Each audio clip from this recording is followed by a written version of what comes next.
Obulapuram mining కేసులో కారాగార శిక్ష అనుభవిస్తున్న గాలి జనార్దన్ రెడ్డికి తెలంగాణ హైకోర్టులో ఊరట లభించింది. ఈ కేసులో దోషులందరికీ 7 ఏళ్ల జైలు శిక్ష విధిస్తూ సిబిఐ న్యాయస్థానం తీర్పు ఇవ్వగా దానిని హైకోర్టు సస్పెండ్ చేసింది. దీంతో గాలితో పాటు ఆయన పిఏ అలీఖాన్, బివి శ్రీనివాసరెడ్డి, రాజ్ గోపాల్ కు బెయిల్ మంజూరు చేసింది. 10 లక్షలతో 2 షూరిటీలు సమర్పించాలని ఆదేశించింది. అంతేకాకుండా ఇండియా విడిచి ఎక్కడికి వెళ్లిపోవడానికి వీలు లేదని స్పష్టం చేసింది. అలాగే పాస్పోర్ట్ సరెండర్ చేయాలని గాలి జనార్దన్ రెడ్డికి హైకోర్టు ఆదేశాలు జారీ చేసింది.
ఓబులాపురం మైనింగ్ కేసులో కారాగార శిక్ష అనుభవిస్తున్న గాలి జనార్దన్ రెడ్డికి తెలంగాణ హైకోర్టులో ఊరట లభించింది.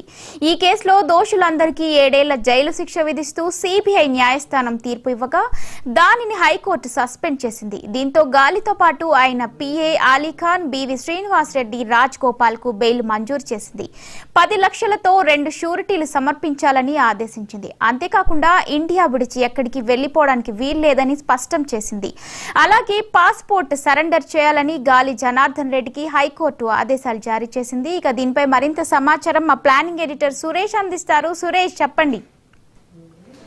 మౌనిక, మీరు చెప్పినట్టే గాలి జనార్దన్ రెడ్డి గారికి భారీ ఊరట. ఇవాళ హైకోర్టు ఏదైతే సిబిఐ కోర్టు గత నెల 6వ తేదీన గాలి జనార్దన్ రెడ్డి గారు మరో కొంతమందికి 7 ఏళ్ల పాటు జైలు శిక్ష విధించింది. అదే రోజు గాలి జనార్దన్ రెడ్డి గారు అరెస్ట్ అయ్యారు. చెంచల్గూడ జైలుకి ఆయన తరలించారు. మీకు తెలుసు, మొన్న వెకేషన్ సందర్భంలో గాలి జనార్దన్ రెడ్డి గారికి బెయిల్ ఇవ్వమని చెప్పని పిటిషన్ దాఖలు చేస్తే నాట్ బిఫోర్ మీ అని ఒకే రోజు 3 న్యాయమూర్తుల దగ్గరికి ఆ పిటిషన్ బదిలీ అయింది. ఇప్పుడు రెగ్యులర్ కోర్టు నడుస్తున్న నేపథ్యంలోనే గాలి జనార్దన్ రెడ్డి గారి తరఫున విచారణ అనేది మొదలైంది ఆయన పిటిషన్ మీద.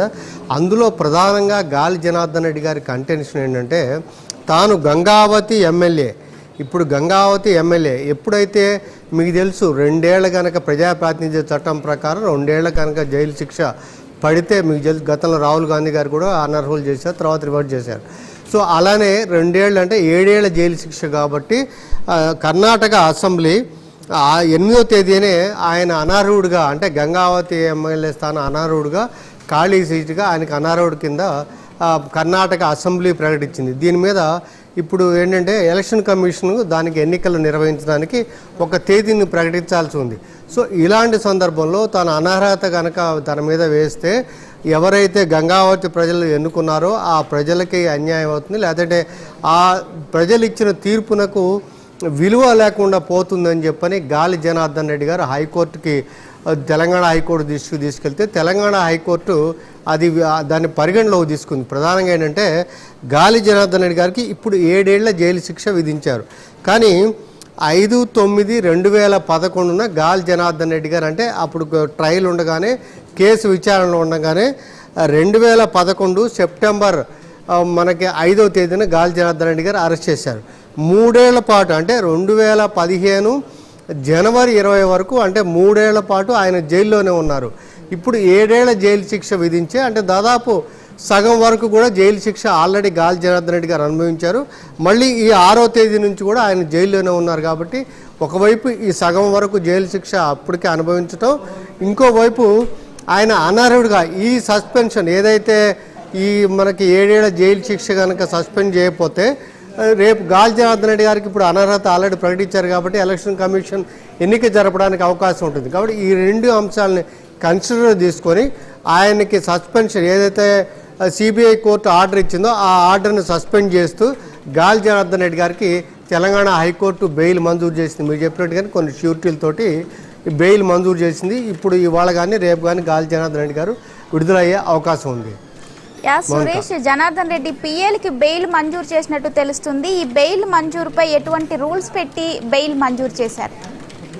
ఆటోమేటిక్గా వీళ్ళకి ఏదైతే వర్తిస్తుందో, ఎందుకంటే వాళ్ళు కూడా అదే సమయంలో దాదాపు 3 ఏళ్ల పాటు శిక్ష వర్తించింది. కాబట్టి అయితే వాళ్ళకి ఈ గాలి జనార్దన్ రెడ్డి గారికి తేడా ఉందంటే, గాలి జనార్దన్ రెడ్డి గారు ఎమ్మెల్యేగా ఉండి ఆయన అనర్హతగా ఆల్రెడీ కర్ణాటక అసెంబ్లీ ప్రకటించిన నేపథ్యంలో ఎలక్షన్ కమిషన్ ఎన్నిక నిర్వహించే అవకాశం ఉందన్న కన్సిడరేషన్ వీళ్ళకు ఉంది. కానీ అదేవిధంగా ఆయన పిఏకి కానీ ఇతర మనకి రాజగోపాల్ గారికి కానీ వారికి లేదు. కాబట్టి వాళ్ళకి సంబంధించి విడిగా విచారణ అనేది దాని మీద కోర్టు ఆర్డర్ ఇవ్వాల్సి ఉంటుంది. అయితే ఇప్పుడు వీళ్ళతో కాబట్టి వాళ్ళు కూడా విడుదలయ్యే అవకాశం అయితే దీన్ని బట్టి కనిపిస్తోంది.